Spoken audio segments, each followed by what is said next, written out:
যেমনভাবে সিরিয়া বিজয় অর্জন করেছে, একইভাবে ইসরায়েলের আগ্রাসন থেকেও ফিলিস্তিন বিজয় অর্জন করুক, মুক্ত হোক, ফিলিস্তিন স্বাধীন হোক। সোমালিয়া, মালিতেও দীর্ঘদিন যাবৎ অন্যায় জুলুম চলছে, সেখানে মুসলমানরাও আজাদ হোক, স্বাধীন হোক।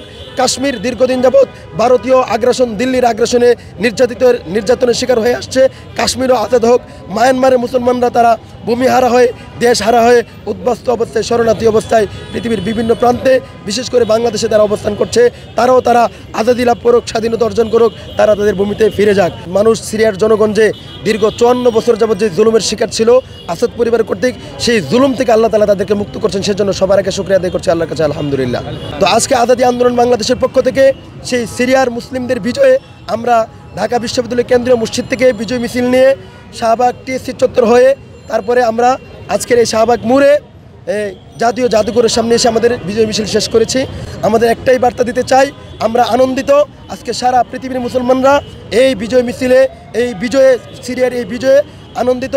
আমরা একই সাথে আজাদি আন্দোলন বাংলাদেশ চাই, যেখানেই জালেমরা মাজলুমদেরকে গোলামির জিঞ্জিরে আবদ্ধ করতে চাইবে, সেখানেই আমরা মাজলুমদের পক্ষে দাঁড়িয়ে ওই মাজলুমদেরকে আজাদ করেই ছাড়বো ইনশাআল্লাহ।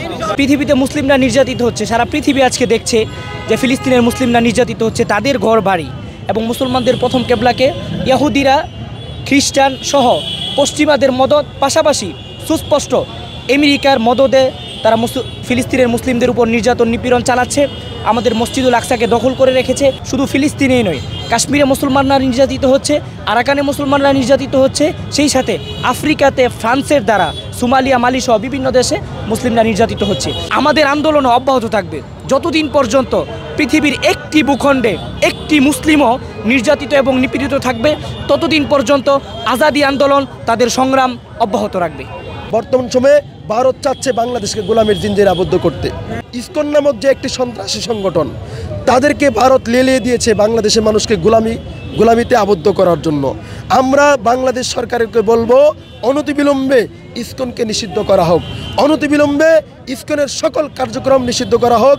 আজাদি আন্দোলন বাংলাদেশ প্রস্তুত, তোমাদের সকল ষড়যন্ত্রের জবাব দিয়ে আমরা বাংলাদেশকে আজাদ করে ছাড়বো ইনশাআল্লাহ।